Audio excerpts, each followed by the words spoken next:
to the Better Fitness Proof podcast. It's Matt April here from BentOnBetter, and I'm joined by one of our all-star members, Sree.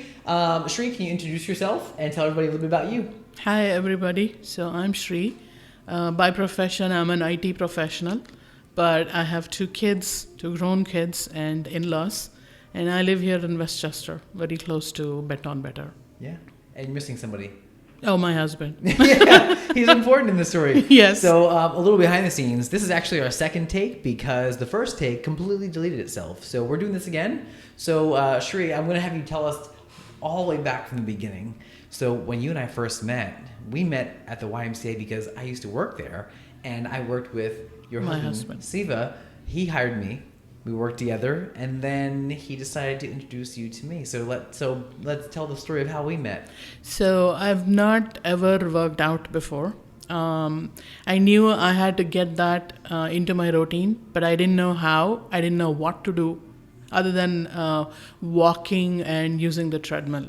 So when my husband said, hey, he's a personal trainer, you should meet with him so he can teach you how to work out and maybe give you some routines to work on your own, I said, that's a great idea. So I started working out with Matt. I signed up with Matt and I started working out with him for a few sessions. And that was the first time I ever made a lot of progress on whether it was my workout routine or strength training or how my clothes felt, how I was doing energy wise. I made the most progress that few months that I worked out. Yes.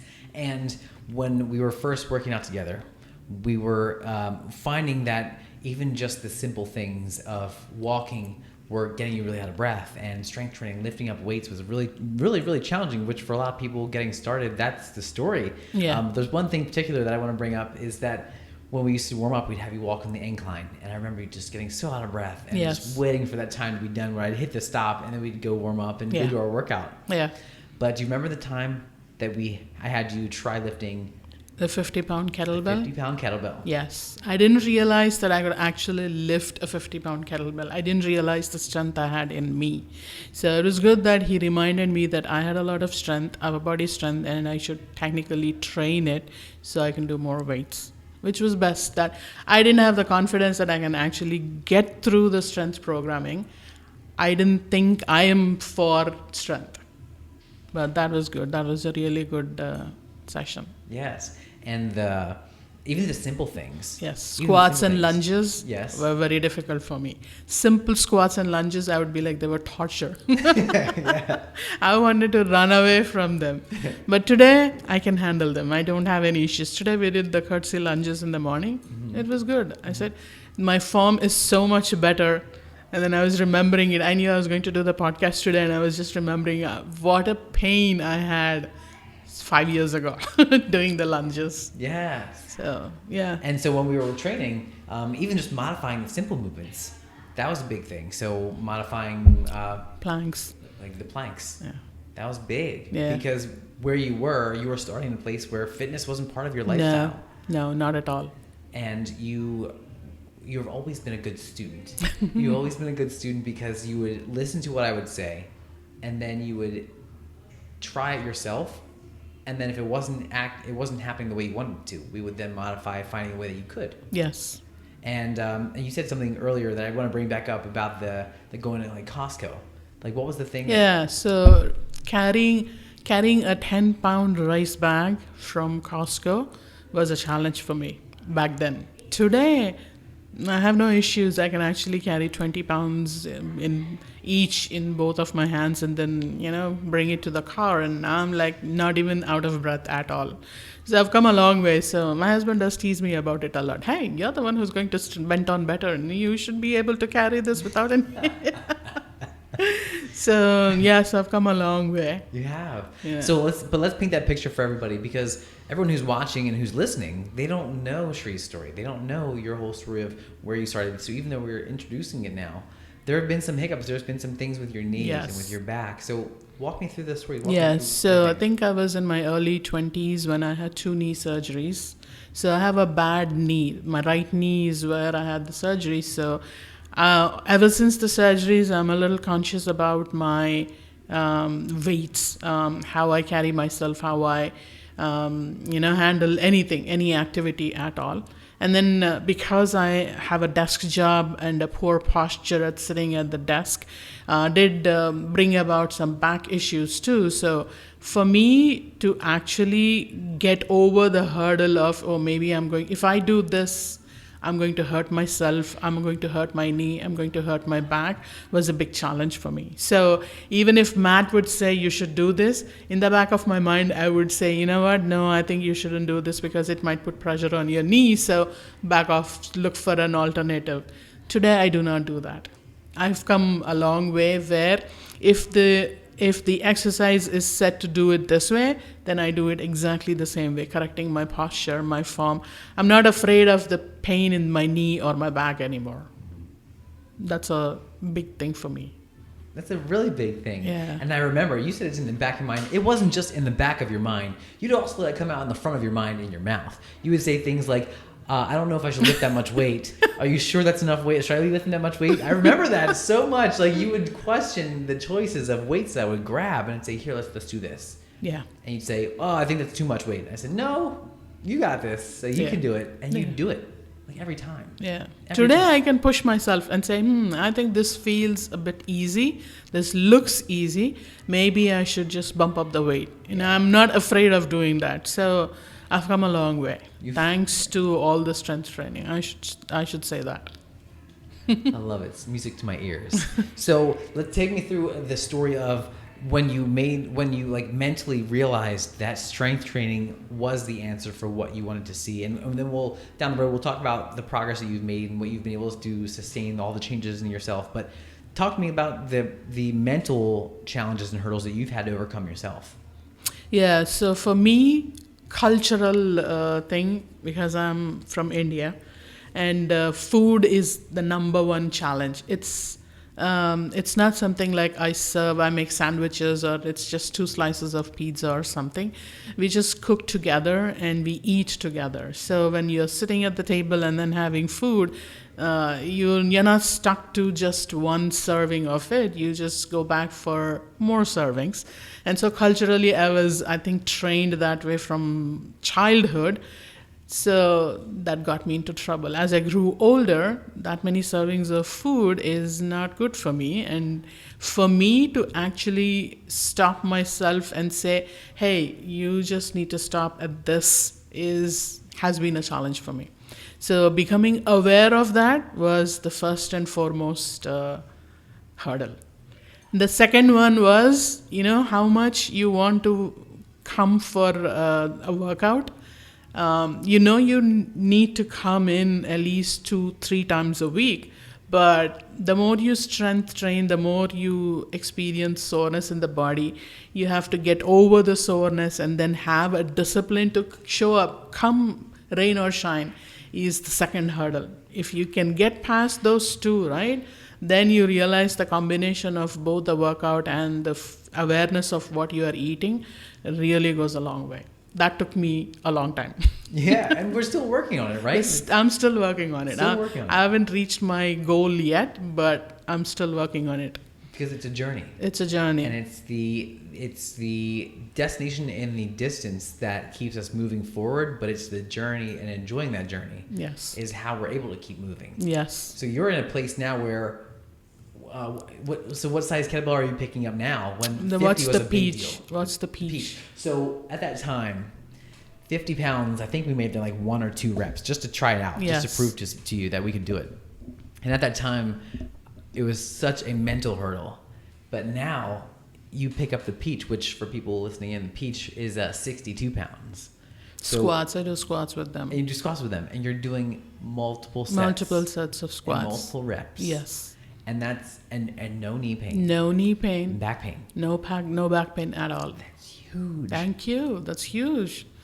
That's huge. I've come a long way with regards to the strength training in the last 3 years. It's almost 3 years since I've been here at BentOnBetter. Yeah.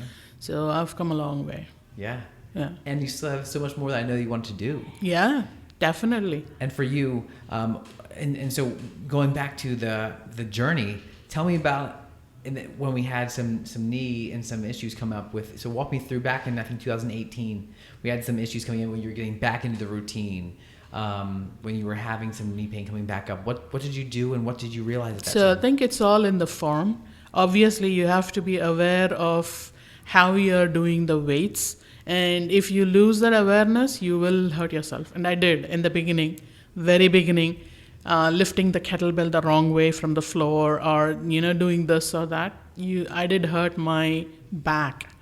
So I had to go for physical therapy and then come back again after about 6 weeks or so, and then start slowly.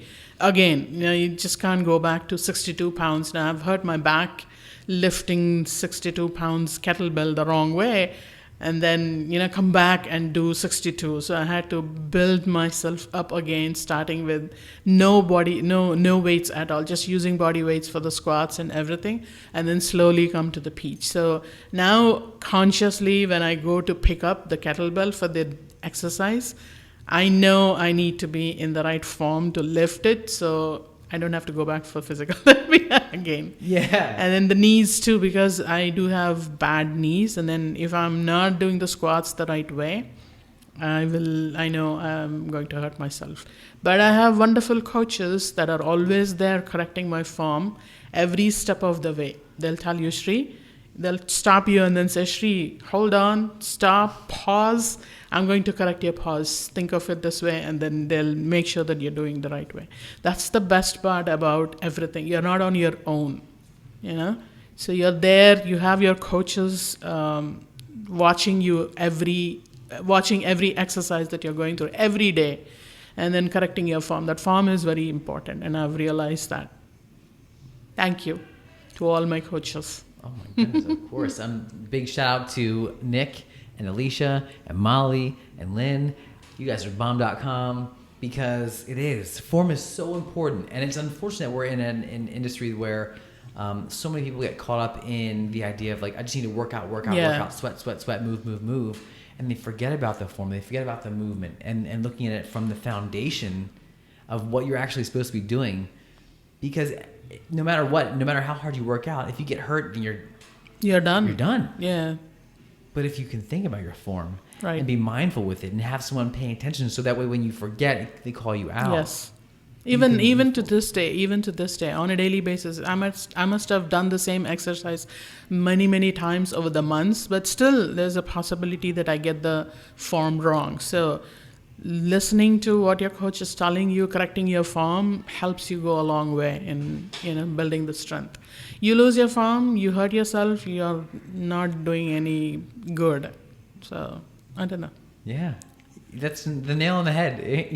If you lose your form, you hurt yourself, it's not going to be any good for anyone. Yes. Then you can't come here, and I missed you, and then you're missing us because you're not able to come in because you're physical hurting. therapy. And physical therapy, and like all that stuff. So I think that it's so powerful in that statement, in that understanding form is key to the foundation of moving forward with that journey and getting to that destination. Yes. So you are now, we talked about just briefly before we started the recording, but you've gotten to a point now where you have maintained progress, and maintaining progress is progress. Yes. That's a big deal. I think the very first year I have been here, I made the leap. I made the progress, and I have kept it. Whatever progress I have made so far, I have not lost it. I've maintained it. Mm-hmm. So that's a big deal. That's a huge deal. That's actually, the credit goes to the strength program too that you have here. I've been thinking about it for a while, but it's not the same exercise that you see that you get bored. I don't know, somehow you do a beautiful job of the whole workout routine for the entire month, and it's interesting. I don't know, somehow I love the workouts. There's a surprise, the surprises that you throw in every now and then, they're really surprises. They're good surprises. You get your heart rate up in no time and then say, ooh, that felt good, So I don't know, I enjoy the workouts. I really enjoy the workouts. I love the attention. We do too. I mean, we enjoy that you like it. Yes. We love that you like that. So, so I'm going to hop in here. I'm going to do a little commercial. And in the meantime, I want you to think about what you would say to someone in your shoes back in like 2018, 2016, when you have the knee pain, coming out of surgeries, and the back is hurting, the knees are hurting, you're at a desk all day with your poor posture, and at that moment when you were where you were, Sree, where fitness wasn't part of your lifestyle, but you knew you had to make a change, and you were in a place where lifting weights wasn't even on the menu. What would you say to that person? So think about what you would say. I'm going to do a commercial. But think about what you would say to that person, a very direct, long-winded, but powerful thing. Okay, cool. Think about it. You think about it. I'm going to do this. Okay. So hey, if you're listening here, if you're watching on YouTube, hey, thank you so much for hanging out and watching it. Please make sure you swing by our YouTube channel, click the subscribe button, give us a thumbs up on this video, and then comment below about what you love about this story, what you love about Sree, what you love about what we're doing. And then if you think it's worth it, swing by over on the podcasting platform. So if you're listening to us on a podcast, make sure you go over to wherever you're listening to it. Give us the 5-star review if you think we've deserved it. If not, send me an email over at matt@BentOnBetter.com. I want to hear about what you think we can do to improve the show, because it's up to you guys to help us reach more people, change more lives, and move forward with the progress and the podcast. Progress and progress. That's a lot. That's a tongue twister. So swing by, do all those things. Oh, and check out BentOnBetter.com for more details. Check us out, all the good stuff. Back to you, Sree. So what would you say to yourself or to that person back then of what you know now? What would you say? Don't lose your hope. BentOnBetter will help you. That was good. That was really good. I feel like you have more in you. I know there is. You want to say, give this story, give that direct inspiration that you need to hear. What do you need to say to that? What do you need to say to Sree from 2016, 2017? Come rain or shine. If you show up for your workout and you're aware of your food that you're eating, I think you can make it. How about that? No? That's good too. Whatever you think is right, Sree, you're doing so. That's great. Whatever you think is right, whatever you would say to that person to inspire them to take action. That's it. That's all we want. So it's a combination of everything, right? I don't know, somehow this works out really good. I don't know, somehow if anybody is new and they have not yet, at least that's what I'm telling my friends who are looking into fitness, just go to the website and, talk. It's a full-fledged, I don't know. I'm not finding the words to say. I don't know, they should come to BentOnBetter. They should give this a try. They should definitely give this a try and see why they won't like it. I haven't been anywhere else. Honestly, other than I've seen different trainers at Y, you have a different energy than the other trainers at Y.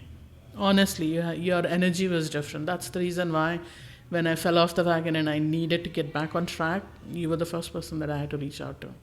So somehow the energy that you folks bring is different. I don't think anybody else has that. You wouldn't leave me if I missed a workout with you. You would text me and say, hey, and I would give you all kinds of reasons on why I won't be able to meet you that day. You were very persistent. None of the other trainers were. 3 other trainers that I worked out with, they didn't care whether I showed up at the Y or not. That I think was a big miss. And I said, no, I need Matt. Oh my God, I didn't know that. No, 3 other trainers. 3 other trainers. Wow. And you said no? No.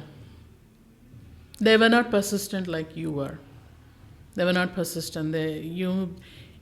I'm giving you excuses of why I don't want to come for the session today, and you would not take no from me. You were very insistent that I should come no matter what.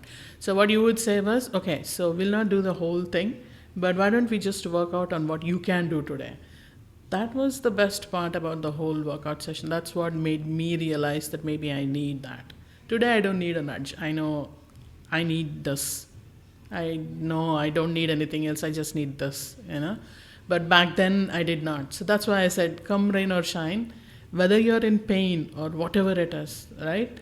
You just need to go for the workout. You'll feel better afterwards.